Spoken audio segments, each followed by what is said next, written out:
BFM Business. Check-up santé, au cœur de l'innovation santé. Fabien Guèze. Bonjour à tous, ravi de vous retrouver sur BFM Business dans Check-up Santé. On le dit, on le sait, le sport c'est bon pour la santé, mais à condition bien sûr de le pratiquer en fonction de ses goûts, de sa psychologie, de sa morphologie et surtout de la passion qu'on éprouve à le pratiquer, qui tend parfois vers l'addiction. Et le sport du moment qui attire de plus en plus de passionnés, des fous furieux de 18 à 80 ans, c'est la course à pied. Et parfois dans sa forme la plus extrême, les ultra-trails, courses de très longue distance. Aujourd'hui, Check-up Santé est consacré à la plus mythique de ces courses, une des plus dingues. Mais une des plus éco-responsables aussi, le Marathon des Sables, course de 250 km dans le désert marocain, qui démarrera début octobre. Mais cette gigantesque caravane ne se contente pas de la course, elle aide depuis des années les populations locales autour de nombreux projets. Sur le plateau aujourd'hui, Patrick Boer, son fondateur et organisateur, Lionel Abasque, PDG de Terre d'Aventure, entre autres agence de voyage exclusive du marathon, et Alix Noblat, sportive, guerrière, qui a participé à 2 Koh-Lanta, qui se lance pour la première fois dans cette course. Check-up Santé, l'ultra émission de santé, et qui sera au marathon. C'est parti.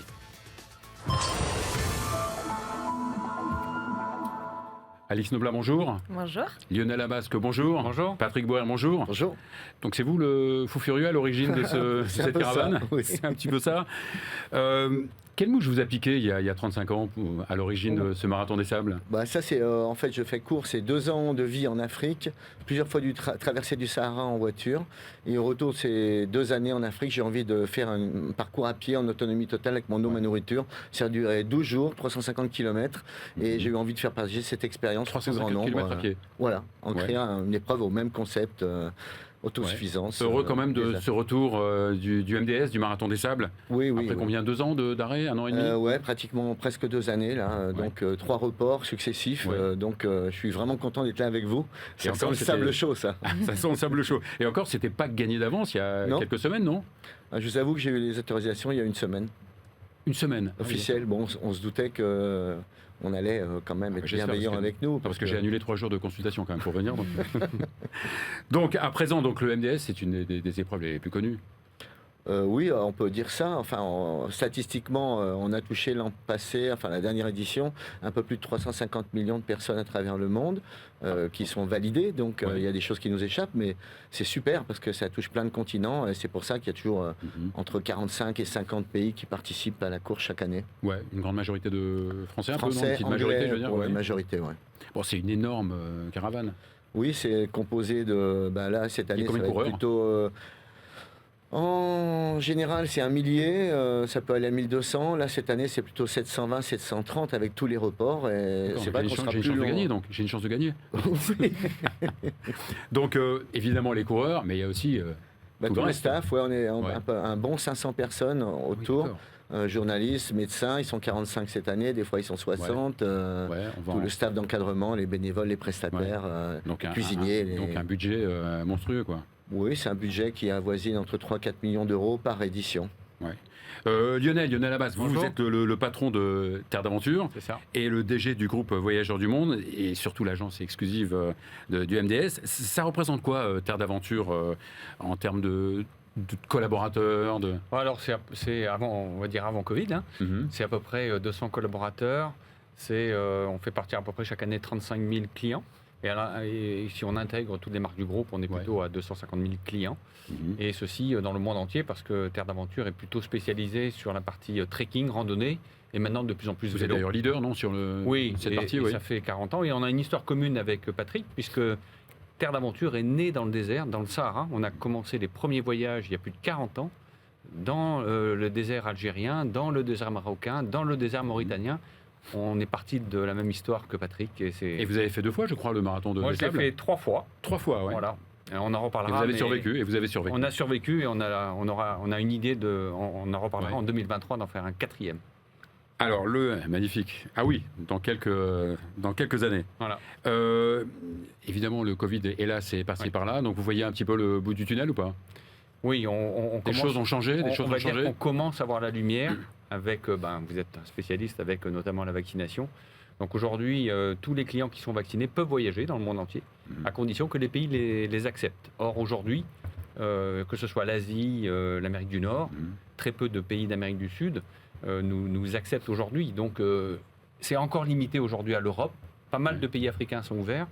Mais voilà, on est parti quand même sur une progression en 2022 et puis on va retrouver nos chiffres. Mais cette pandémie, elle a un petit peu changé la philosophie des voyageurs. Alors, elle a plutôt, dans notre activité, c'est ça qui est intéressant, elle a vraiment confirmé notre positionnement. Puisque là, on s'aperçoit qu'on était vraiment déjà positionné sur des voyages post-Covid. Parce que quand vous faites de la randonnée, du trekking, du vélo, en individuel, c'est juste très adapté au nouveau monde que l'on connaît. Et puis, c'est très, très écolo. Comme le marathon des sables. On va en reparler après. Alix Noblat, donc vous êtes coach sportive à la base, vous êtes pompier volontaire. C'est bien ça, sur le centre de secours de Martigues. Magnifique. Alors vous êtes la femme idéale, quoi. Vous êtes belle, sportive, intelligente, battante, la tête et les jambes, quoi. Je remplis de nombreux critères. À ce niveau-là, ouais. Et vous avez vous avez participé à deux Koh-Lanta. Oui, j'ai eu l'occasion d'en faire un premier et j'ai été rappelée pour les 20 ans de Koh-Lanta, la légende, actuellement diffusée sur... Qui est actuellement diffusée. Et vous allez participer pour la première fois au Marathon des Sables. Voilà, je fais partie de ces récents addicts de la course à pied et du trail running. C'est mon compagnon Mathieu Blanchard qui m'a un petit peu transmis cette passion et ça fait bien 3-4 mois que je me suis remis... dans une activité physique régulière et puis c'est lui qui m'a fait la surprise. Il m'a dit voilà, j'ai un challenge pour toi et c'est le Marathon des Sables et je suis tombée des nues, c'était incroyable. Je pense que ça va être aussi facile pour vous que pour moi d'aller acheter une baguette en vélo électrique, non? Et la boulangerie en vélo électrique, non? Je suis vraiment déterminée à aller au bout.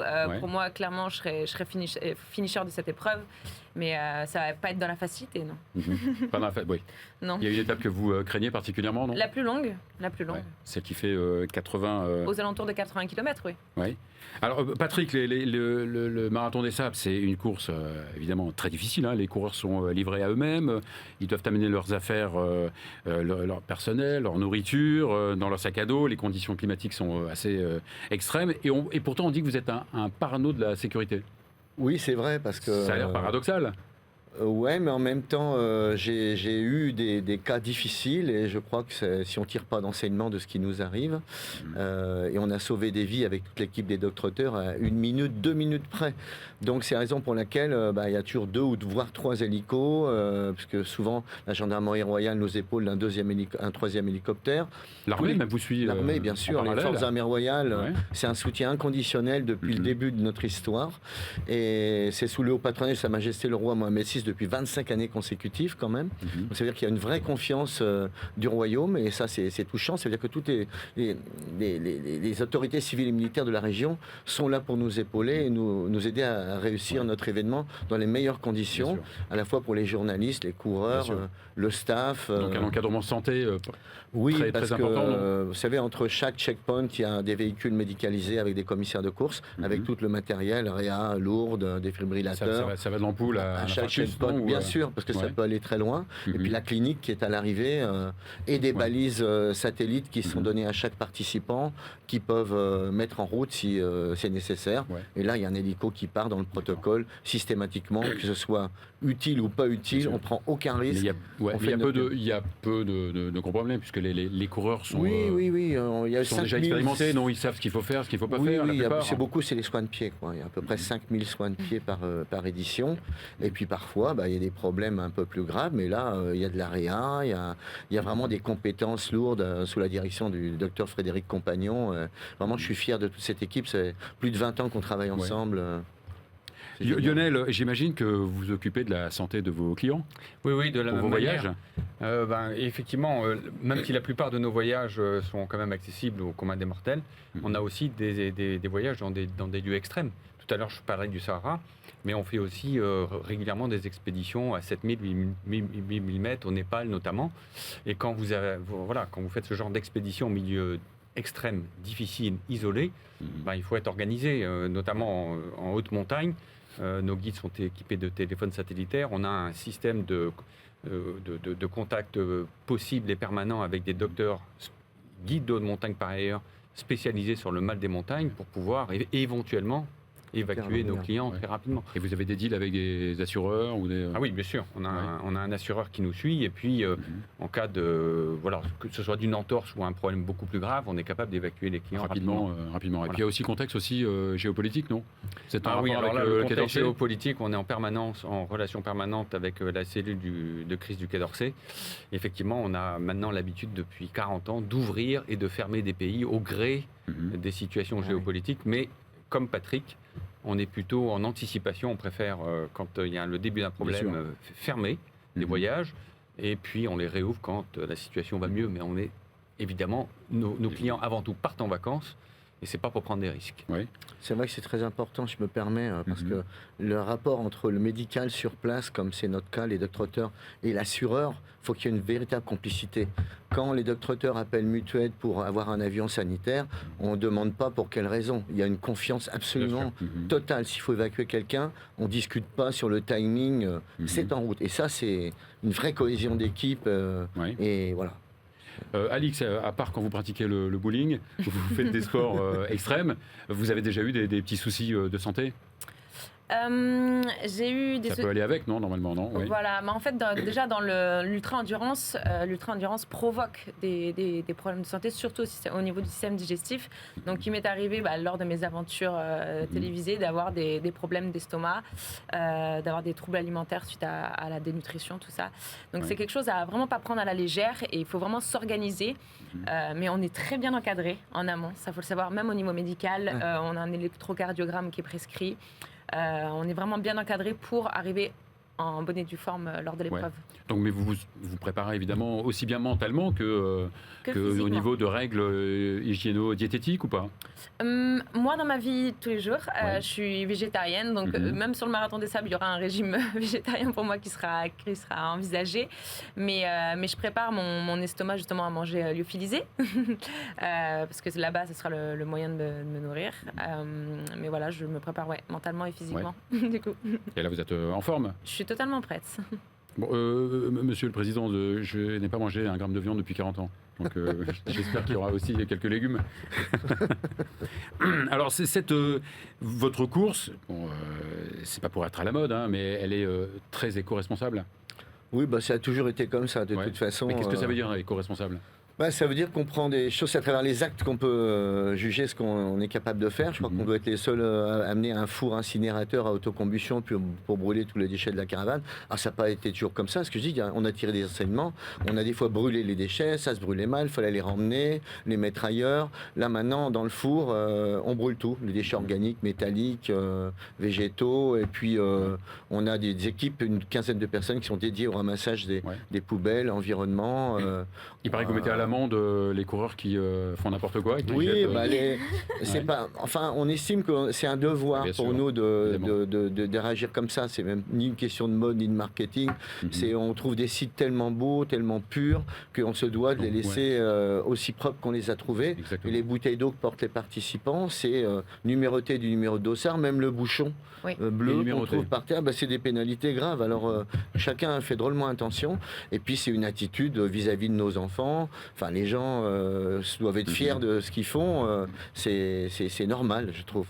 Et je compléterai ce qu'a dit Patrick sur le Marathon des Sables. Depuis maintenant quelques années, on compense 100% des... Vous aussi, vous êtes engagé dans le... Pour le compte du marathon, on compense 100% des émissions carbone du Marathon des Sables. On le fait pour le compte du Marathon des Sables, sachant que nous, au niveau de nos clients, on le fait depuis 15 ans.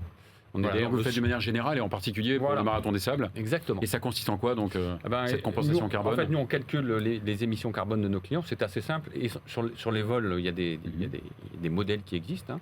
Et une fois qu'on a le nombre de tonnes carbone que l'on doit compenser chaque année, on a nos propres projets de reforestation que l'on gère notamment en Indonésie, au Sénégal, au Pérou. Et on va jusqu'à calculer les crédits carbone que l'on absorbe. Et ces crédits carbone, une fois qu'on les obtient, on les compense face à nos émissions carbone. Donc c'est des vrais projets sur 30 ans, parce qu'on s'engage sur 30 ans. Et ce sont toujours des projets additionnels, c'est-à-dire qu'ils n'existeraient pas sans notre intervention. Donc voilà, c'est pas du tout du greenwashing, c'est vraiment de l'intervention avec des impacts en dehors de l'aspect environnemental, économique, sociaux sur place, importants.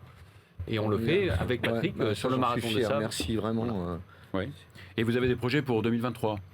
paraît-il. Oui, effectivement. Alors nous, en fait, on a une petite histoire avec le Marathon des Sables. À peu près tous les 2 ans, on a une équipe de terre d'aventure. Moi, personnellement, j'en ai fait 3. On a commencé avec 10 amis. On est monté à 20. Et puis, à force de se parler, la dernière équipe qu'on a montée, on était 45. Et j'ai fait quelques épreuves d'effort à certains coureurs. Voilà, merci. On était 45. La plus Je crois longue. que c'était la plus longue. grande. Et notre objectif en 2023, c'est autour de ce groupe d'y associer nos enfants. Donc, de monter au-delà de 50. Et puis, surtout avec nos enfants. Et voilà, c'est notre magnifique, ça. Enfant majeur ou enfant... Il faut qu'ils aient 16 ans avec l'autorisation des parents ou de leur tuteur. D'accord, oui, mais là, il ce faut sera savoir. bien. Ce sera- Nous, on a un certain âge maintenant, Ouais. donc ce sera au-delà de 16 ans. Mais voilà, c'est un vrai challenge et vraiment, j'ai hâte d'y être. Alice, vous êtes engagée vous aussi pour une planète un peu plus responsable par Si. vos actions? Exactement. Moi, si j'ai arrêté déjà de manger de la viande, c'était pour réduire un peu mon impact sur le gaz à effet de serre, Bien tout sûr. ça, l'élevage de masse, la pêche de masse. Et c'est ce que j'aime aussi dans le Marathon des Sables, c'est leur façon de s'impliquer au sein de l'environnement. Oui. Ouais. Donc c'est Et ma petite façon à moi de... Bien sûr. Peut-être que vous serez marraine de certaines associations à l'avenir. J'aimerais tout à fait. À l'heure actuelle, je suis plus impliquée dans des associations pour le cancer. Ouais, Auprès, d'accord. par exemple, de l'Institut Paul Calmette à Marseille, qui fait de la recherche et du développement sur les cancers. Mais c'est vrai que travailler avec une association qui pourrait développer un petit peu toutes ces notions de l'environnement, ce serait idéal. Mais là, vous allez pratiquer la course, mais vous pratiquez d'autres sports, j'imagine? Je fais du crossfit. Je fais en préparation physique générale à côté de la course à pied. Pour moi, c'est essentiel.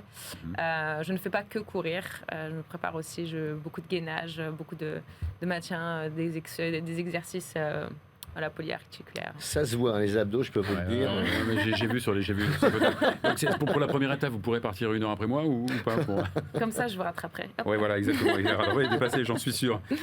Patrick, le Marathon des Sables, c'est pas seulement une course, c'est aussi des actions concrètes pour la population locale que vous aidez par différents projets. Oui, c'est accessoirement nos projets, nos coups de cœur, quoi. Voilà, c'est avant tout une compétition internationale Ouais. et on n'associe pas nos actions avec le nom de l'événement pour dire que c'est une course caritative ou l'appeler je sais pas comment.